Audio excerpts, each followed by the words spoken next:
Well, hello there, pipe pals. How's that for an intro, huh? Bonsoir.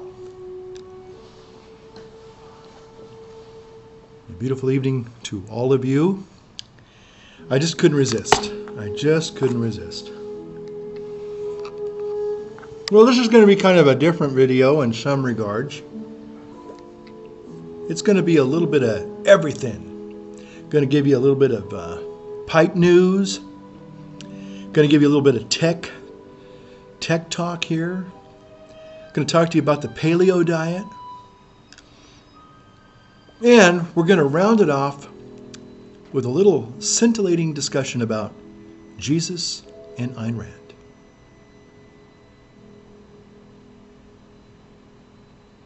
So that's what we're going to be talking about in this video. Okay. Well, it's a pleasure to be back with you all again. I'm smoking my Joby. This pipe is very, very sentimental. It's about 30 years old. You can see it's got some road wear, but not too bad, this Paul. And in it, I'm smoking some sweet Killarney. Now, let me just say, if you like aromatics, again, you can't go wrong with this Peterson blend. It's a wonderful Peterson blend, sweet Killarney. And it's very, very similar to Sunset Breeze. Okay? So if you like Sunset Breeze, you will really enjoy Sweet Killarney. Now, I'm not going to say that this is better than Sunset Breeze, but it is very, very, again, it's very similar. They could almost be, siblings separated at birth or something, They're probably raised in the same tobacco nursery or something. They're just that close. I would have to say, I think, for my taste, I think Sunset Breeze is just a little bit on the richer side. This is just a little lighter in the fragrance and the taste, but it's very, very. They're kissing cousins, if nothing less. I mean, nothing. They're just. But this is good. Now, one of the things that I have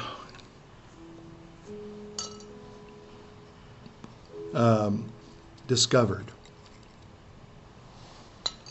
Can we talk here? As many of you know, I've been working on trying to lose weight. And I'm going to be honest with you, I stepped on the scale this morning and I gained 5 pounds. Now, I'm going to tell you why I think I did that. But you're probably wondering, well, what's that got to do with tobacco? Well, let me tell you. Tobacco, I have so much tobacco. In fact, roll the video. There's the tobacco, folks. And I've just got tins everywhere. Now, to be honest, I have seen some of you all's tobacco stashes, and many of you make mine look like a joke. Okay, but for me, for this person, for this guy who loves tobacco, I have to say I have more than enough. Now, I made a promise to myself that I'm not going to buy any more unless something was really superlative or stupendous that you guys were all recommending. And but I was going to smoke my way through. See all those bags there? I don't know if we're getting to the bags yet, but in the end there, I guess I show you my last big stash behind my 2 computers. And so anyway, the bottom line is that if it's not playing now, it will be. So I'll let it keep rolling through. But yeah, I've got so much tobacco for me to get through.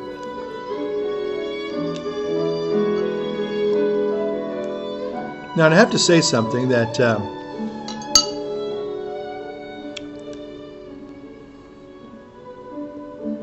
about the tobacco is that, and this is where it comes into the kind of the diet thing, is that I guess if I was truly an addict, I'd be going through bowl after bowl after bowl, day after day after day. And that's just not the way it is. And this is where I got to say, if you're going to have yourself a little bit of a vice, find something you don't really get addicted to, but you enjoy, if that makes any sense to anybody. I can smoke maybe a pipe a day, no problems. I can probably, and again, many times, because I get so busy, or I have to be with people in the public, and they can smell tobacco smoke on you. And sometimes people, if you don't know them, that can be a turnoff. And so there are days, even weeks, that I go without smoking a pipe. And I'm having to take to, when I do open up a tin, unless it's a tin I know I'm going to go through pretty quickly, I try to cellar it, probably put it in little mason jars, so it doesn't go bad. But I don't get around to smoking my pipe as much as I like to. That's why tonight, beautiful music of Claude Debussy, the music of Beau, right? This beautiful, lovely, beautiful evening, sitting here in my beautiful rectory here, as far as, just a very comfortable, enjoyable place to enjoy a pipe. And I was kind of actually looking forward to just making this video tonight, because I just have a lot of things that I want to share, and different people I want to actually address and talk to. So anyway, I have all this tobacco, and it's just like weight. You can lose weight, but you can't lose it overnight. You gotta. It takes time. So it's going to take time for me to work my way through some of this tobacco. What I might have now, half of it's opened. The stuff usually behind my computers, that stuff I'm working on, so it's opened. It's bags and tins. But the stuff on the shelves and in the drawer that you saw, that's all cellared. It hasn't been opened, and it's not going to be opened unless I have a need for it. I may eventually just have a nice big contest, and I wouldn't say give it all away, but wouldn't that be a big prize, huh?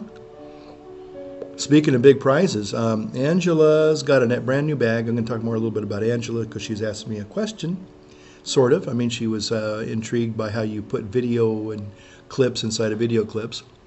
I'm going to actually do that a little bit tonight, too. But she's got a contest, and talk about an absolutely awesome, generous person. Huh. I mean, she threw in everything but the kitchen sink, Angela.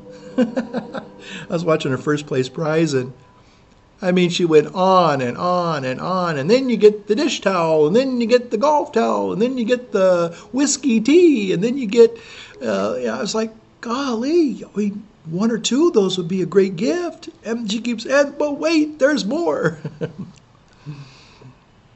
So anyway, but I have to work through the tobacco. And so, I'm just wanting to let you know that, I don't, somebody asked me if they could send me some tobacco. And if you've saw the videos thus far, it's sweet. It's kind of you to offer, but I don't know if I'd even be able to get to it right now. So save it, give it to another friend. I'm touched you even ask me. So, Tron, I think you were one of them. I think even Angela, you even said, hey, can I give you some tobacco? Folks, old Padre don't need no tobacco. He's got plenty to work his way through. So, but that's nice of you to ask, but don't be a hurt if I say thank you, but no thank you, okay? And I think that little opening there will show you why the beginning of this video, I just have too much to smoke. As I was saying earlier, have a vice that really isn't habit forming. I know that might sound a little odd with tobacco, but hey, I'm going to be like a raw food tobacco person, That's my new diet, raw food tobacco, Natural, organic, cage-free tobacco. Free range, cage-free tobacco. That's my new movement, But anyway, speaking of tobaccos again, and I guess this will be, I was going to try to enter Angela's contest doing this, but this is going to be too long of a video, so I won't do that. But it's good to see, you know, speaking of tobacco and Stonehaven, I got some more Stonehaven today, folks. I try to get it whenever I can.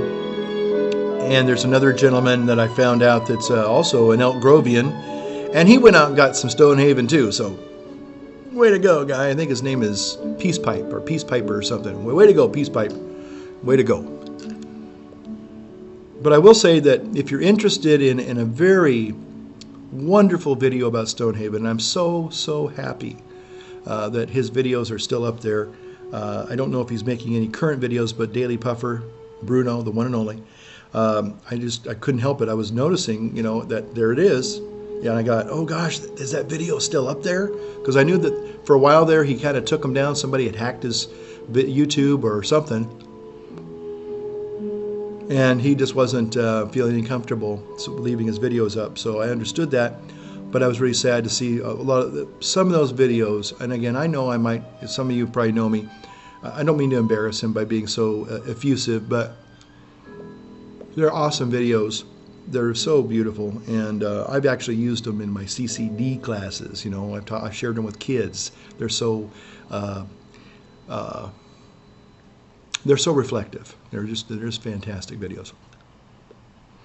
Okay, so the next thing I want to do is this. This is a little thing for Angela and all you techies out there. So we're going to insert this little piece of video right now. Well, hello there, Pipe Pals. This portion of the video is just a little insert that I thought I would do for Angela. Angela's got a brand new bag. Angela made a comment, a little while ago about how awesome it is that I can insert certain things in videos. And so what I thought I would do, providing I can do this now, is I'm going to call up iMovie, and it's one of the things that I use when I am making videos. Now I normally use Final Cut Pro X, but I don't have it on this machine here because this is an older machine, and it just doesn't process the video that well. Even iMovie on my old little 17-inch iMac, which I love, it's my little baby here, it has a little bit of a problem, you know, processing video. It's just not what it is. There you go. You see my ugly mug there. And this was my little Joe Case video, and I had a little insert. Maybe you can see it right here. I'll play it for you. I'm talking about my Joe Case pipe, and what do? I just kind of show you a little insert picture there. See there?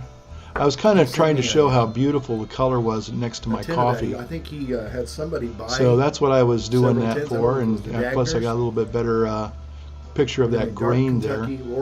But anyway, Angela kind of was wondering, well, how do you do that? Well, it's actually quite simple with iMovie or with Final Cut Pro 10. Here you have, this is the project window up here, and then down here is the events. And let's just say I want to pick that one again. I'm going to select the entire clip. Select entire clip, and now the little hand shows up, and I can move that little clip anywhere I want. It says picture in picture. I'm going to say you betcha. And guess what? Lo and behold, that famous Broadway musical team. There you have it. Case pipe here. Ta-da!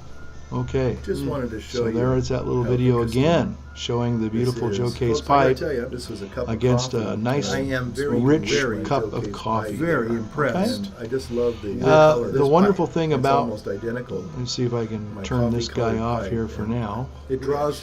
It has a very excellent draw. Okay. Let me see if I can do that. Okay.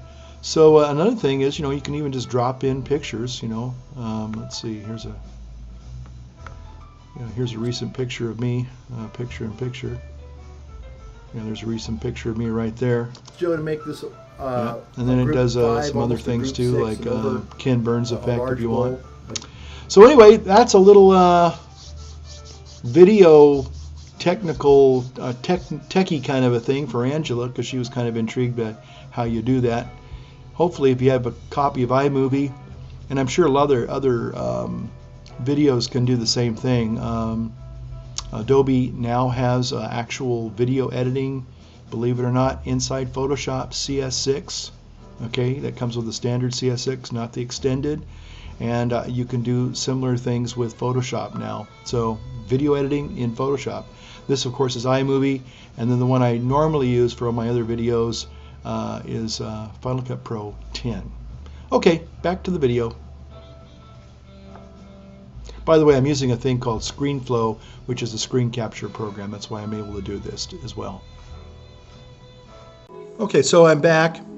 Hope you liked that video. Again, I went to the Briar Patch and I got, not only did I get some sweet Killarney, but I also got some Presbyterian mixture. Right, lads. Here's a Catholic smoking Presbyterian on you now. I don't see any caber tossing on there, so I don't know if it's from Edinburgh or not. But it looks like it can be the real deal. And one of the guys that I know gave a really good presentation about Presbyterian mixture was a guy named My Monk's Vlog. Old Tom there, My Monk's Vlog. And he talks a lot about Presbyterian mixture and how hard it was to get. And he says it reminded him of an old saddle shop that his grandfather used to take him. So if you like the smell of leather and tack rooms and things like that and horses and things like that, you might really like Presbyterian mixture. So I'll be trying some of this a little bit later. Right.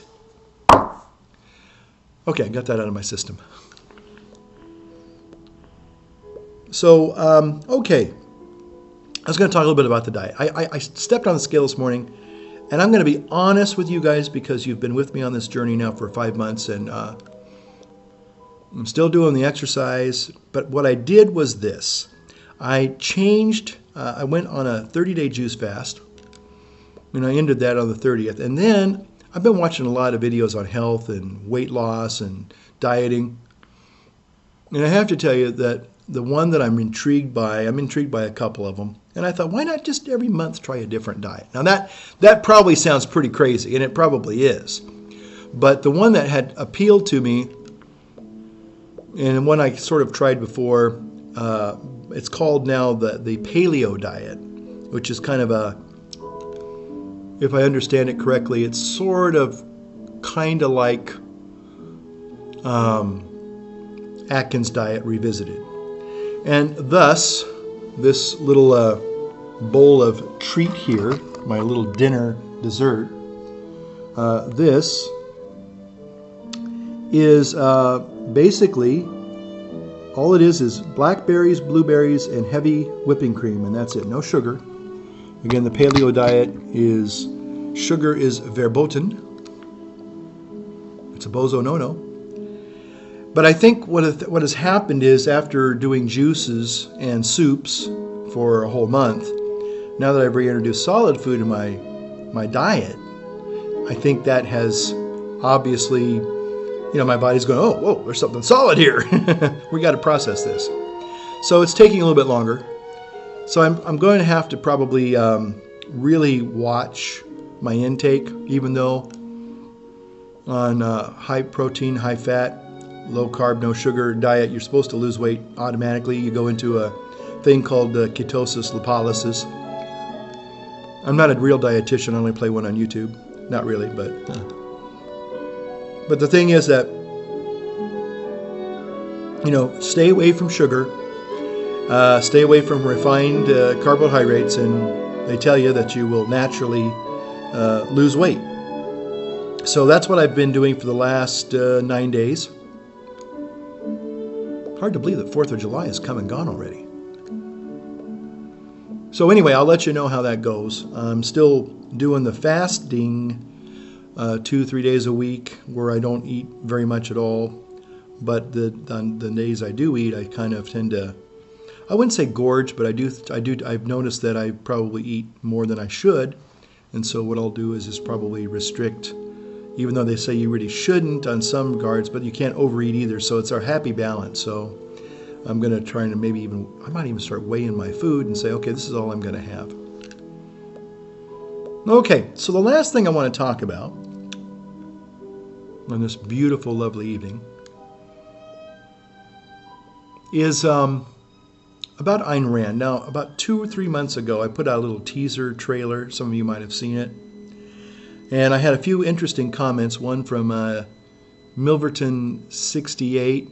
Used to be Milverton68. Now he's just going by his first name, Tim Gearing. And he wrote, boy, this is going to be a real piece of leisure domain. And he said, I don't know how you can compare Jesus with Ayn Rand.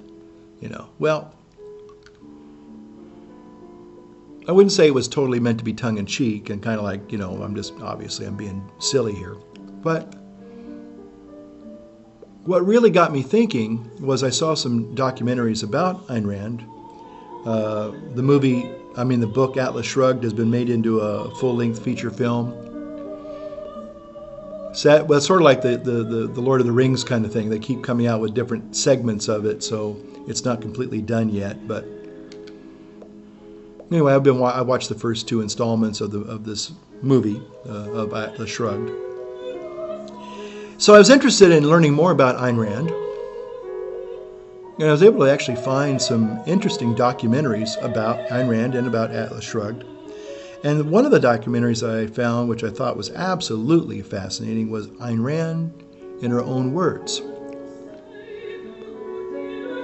And I thought it was very, very interesting because I know that a lot of people look at Ayn Rand as a very ugly example of capitalism, extreme capitalism. And they quickly ascribed to her that she was this heartless, cold bitch with a capital B. But in her own words, and I will say this in defense of her, which made me think, well, there's something that she does have in common with Jesus. And I know some of you right now have just said, what? How can Ayn Rand have anything in common with Jesus? Well, that's what I want to explain. Excuse me, if I don't die first. You know what I might do? This is almost empty. And I've been really wanting to see what the Presbyterian mixture is all about. So here we go.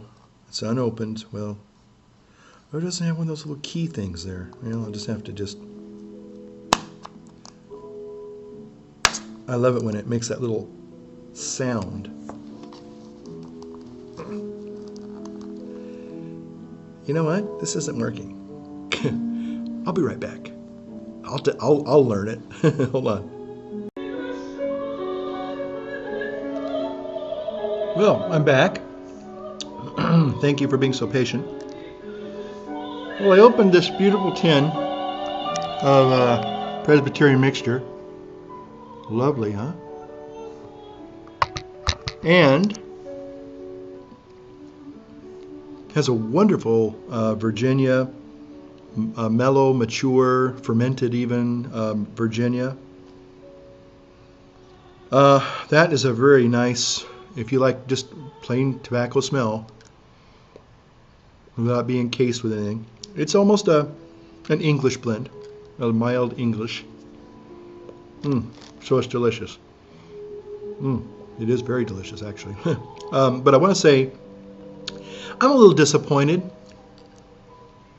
you're probably wondering, well, why are you disappointed if you like it so much? Well, I think I like the paper as opposed to the plastic. There's something a little more traditional about that. Maybe the plastic will keep it a little more fresh, a little bit longer. I don't know, but I thought the paper, that little accordion papers were quite nice. I always liked that.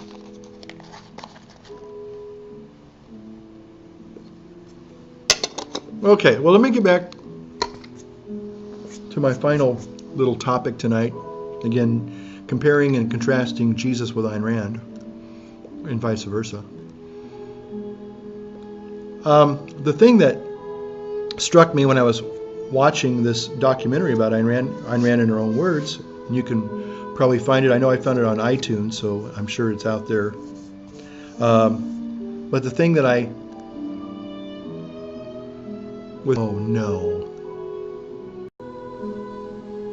Okay, well, I'm back, and I'm going to try this one more time. I had some problems with the camera. So let me take my glasses off. Maybe that had something to do with it. We'll see. It starts jumping all around, and I don't know why it does that.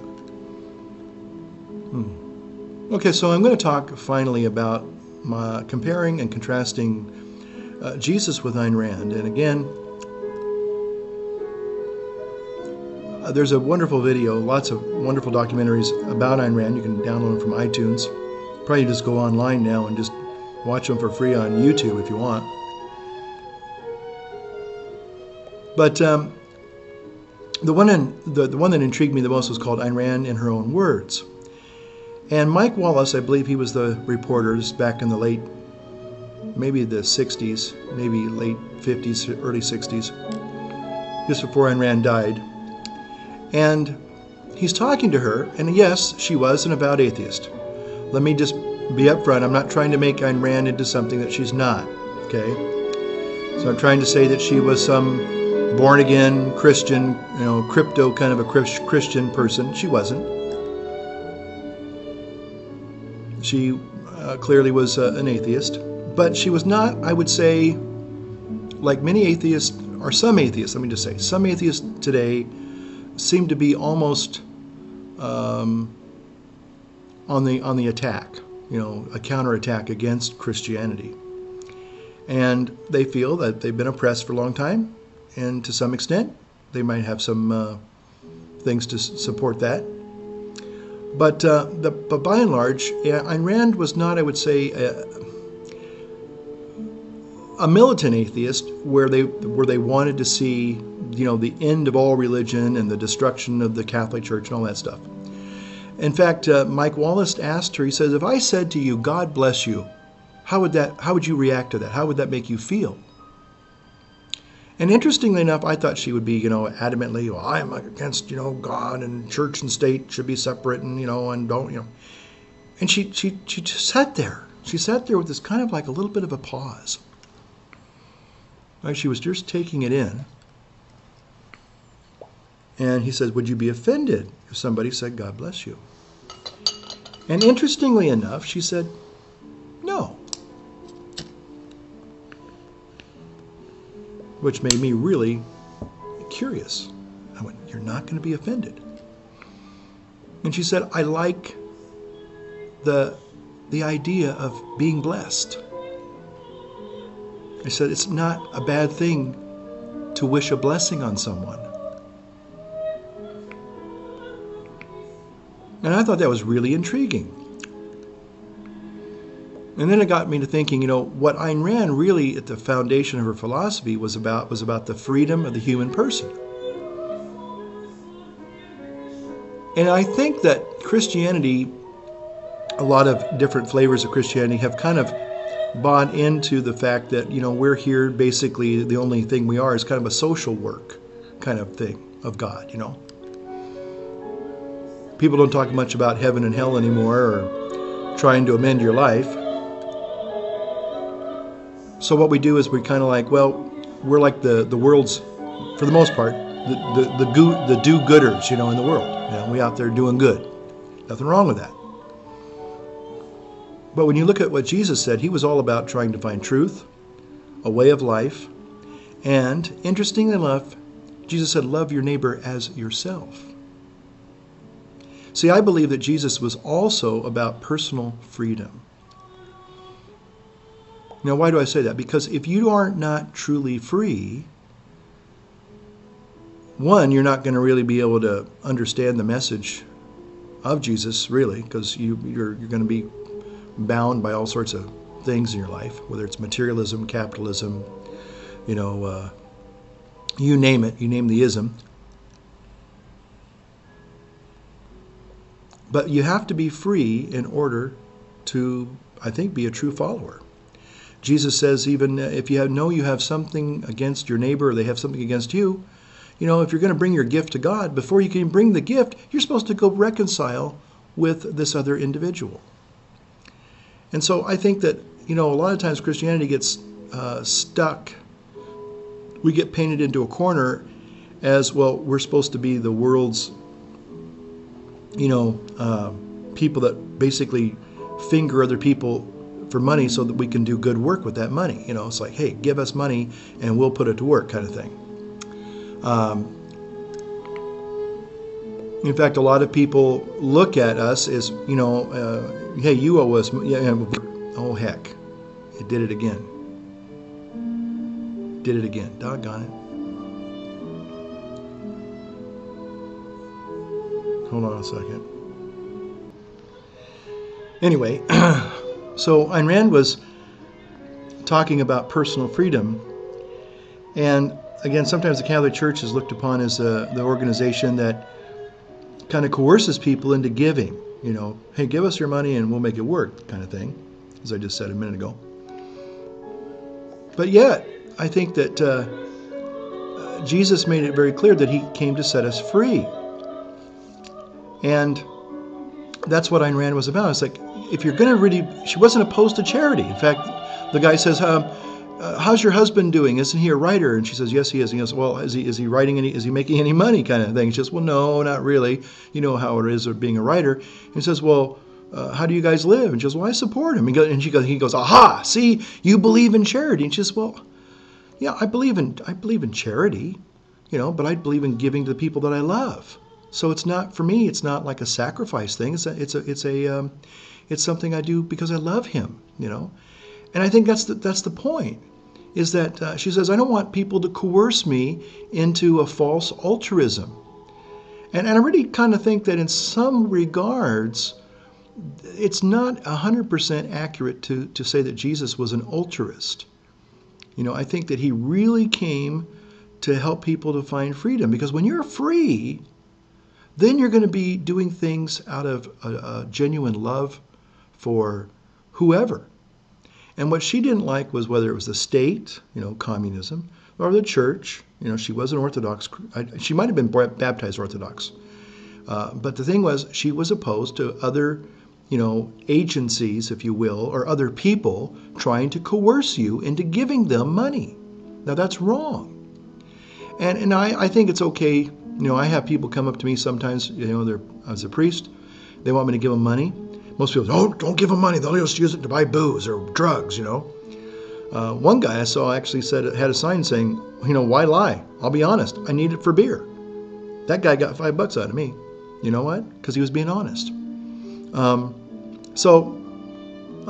not opposed to helping people. But what happened, has happened to me just recently, I didn't have any money. And somebody came up, and they've come up to me now about 4 or 5 times. About every 6 months, this lady drives up, and it's the same old story. Her father just died. Her mother's in a nursing home in Los Angeles, and she has to get $60 worth of gas so she can get to Los Angeles.